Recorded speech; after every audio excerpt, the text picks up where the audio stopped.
Jehoiakim, king of Judah. He shall have none to sit upon the throne of David, unquote. Thus, by God's command given in the book of Jeremiah, neither Coniah nor his father Jehoiakim could have any descendants sitting upon the throne of David. Yet Jesus was a descendant of both.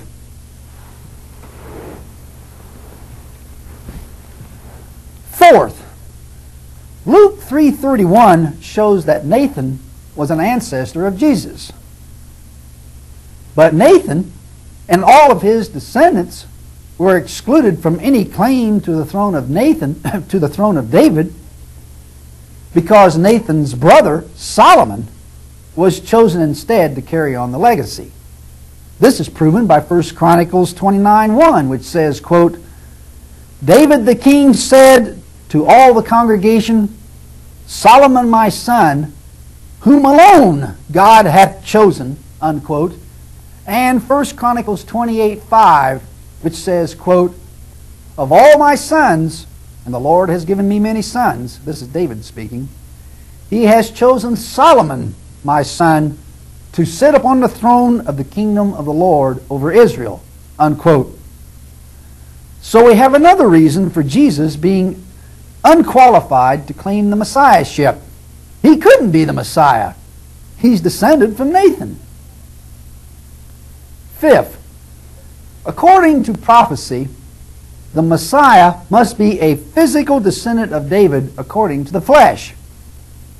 Romans 1:3, Psalm 132:11, Acts 2:30, 2 Timothy 2:8, 2 Samuel 7:12-13, and many other verses can be cited to prove as much. But the physical chain from Jesus to David, that's from Jesus to David through Joseph, in both genealogies, the one in Matthew and the one in Luke, was broken because Joseph was not the physical father of Jesus. Therefore, Jesus couldn't claim the Messiahship. The virgin birth destroys the physical connection between Jesus and David. So either the virgin birth or the physical descent of Jesus from David has to go. 6. Matthew 20:28 says, quote, the Son of Man came not to be ministered unto, but to minister, and to give his life a ransom for many, unquote, and shows that Jesus felt he came to minister, not to be ministered unto. Yet that flies in the face of the Old Testament's presentation of the Messiah. According to the Old Testament, the Messiah was to be served, not serve.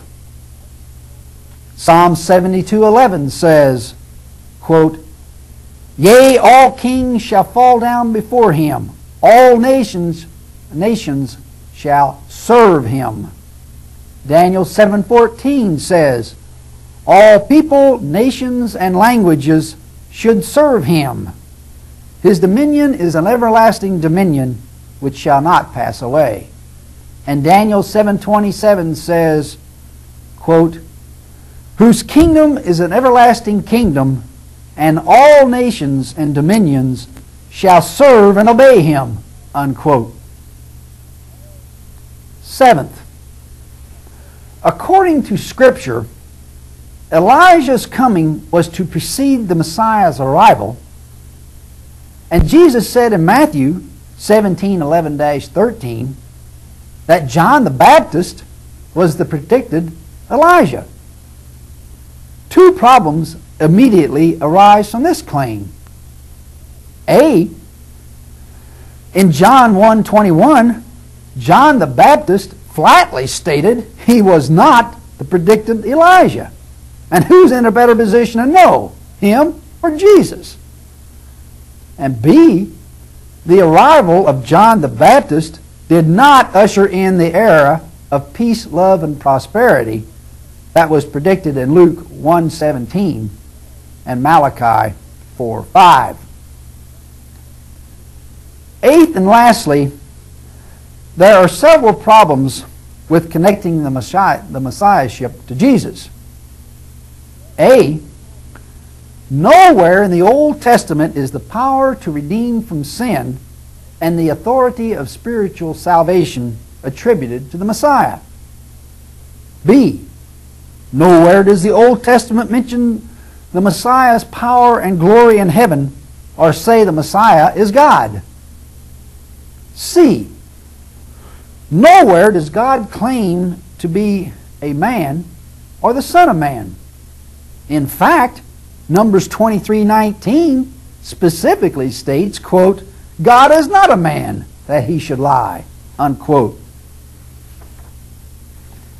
D, the word Messiah means anointed, yet kings and priests were anointed as signs of distinction and authority on a regular basis throughout the Old Testament.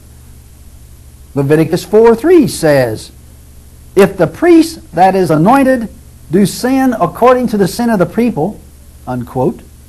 Isaiah 45:1 says, thus saith the Lord to his anointed, to Cyrus, unquote.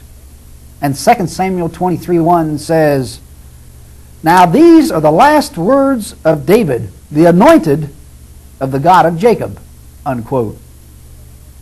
Since anointed means Messiah, each of these men was anointed, each of them could claim to be the Messiah.